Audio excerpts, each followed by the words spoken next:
Today, I want you to imagine the sound of distant music, the glow of lanterns under a dark Middle Eastern sky, the laughter of families gathered for one of the most important celebrations of their lives, a wedding in the small town of Cana.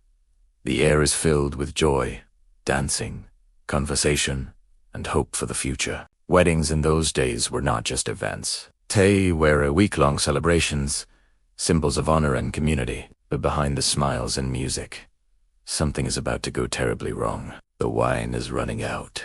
And in that culture, running out of wine was not a small inconvenience. It was a public disgrace. It meant shame for the bridegroom's family, whispers in the village, a memory that would never fade. Among the guests stands Jesus, not yet widely known, not yet followed by crowds, simply attending with his disciples and his mother, Mary. As the celebration continues, Mary notices the problem unfolding quietly behind the scenes. She sees the worried faces of the servants. She senses the panic building, and without hesitation, she walks to Jesus and says, just 5 simple words. They have no more wine. No dramatic request. No instructions. Just trust. Jesus responds, my hour has not yet come. It sounds mysterious, almost distant, but Mary doesn't argue. She doesn't push. Instead, she turns to the servants and says words that still carry power 2,000 years later. Do whatever he tells you.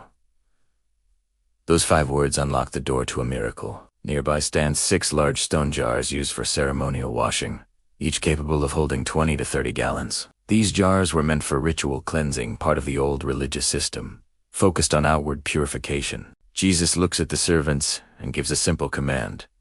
Fill the jars with water. No lightning from heaven, no dramatic prayer. Just a quiet instruction. And the servants obey. They carry bucket after bucket, filling each jar to the brim. Water splashes. Arms grow tired, yet they fill them completely.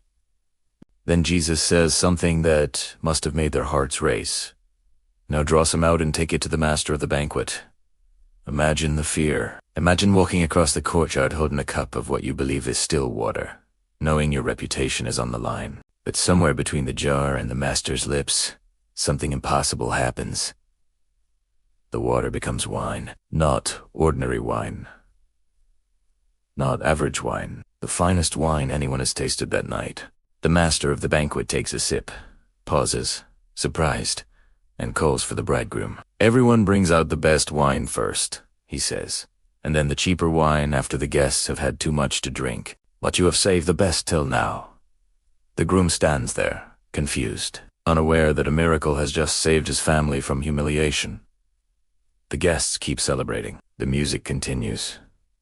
Most people never even realize what happened, but the disciples see it, and in that quiet, hidden moment, they believe. This is how the ministry of Jesus begins, not with thunder, not in a palace, not before kings, but at a wedding, protecting joy, removing shame, and transforming the ordinary into the extraordinary.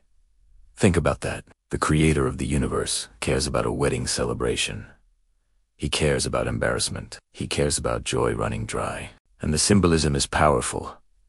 Water used for ritual cleansing becomes rich wine, a sign that something new has arrived. Not just outward religion, but inward transformation. This miracle tells us something deeply personal. Maybe today your joy has run out.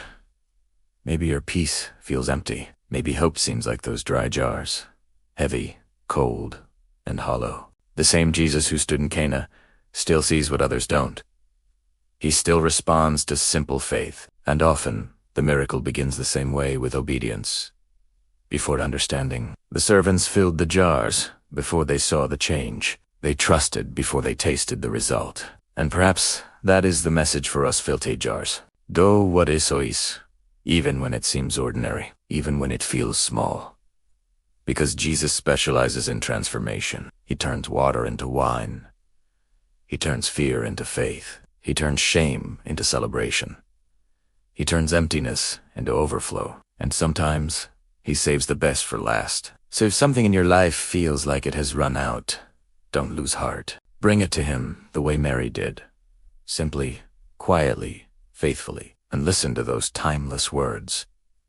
Do whatever he tells you, because the God of miracles still works quietly, still moves powerfully, and still transforms lives today. If this story touched your heart, stay with us for more powerful biblical stories that strengthen faith and remind us that miracles are not just history, they are promises. Thanks for watching, and don't forget to subscribe for more.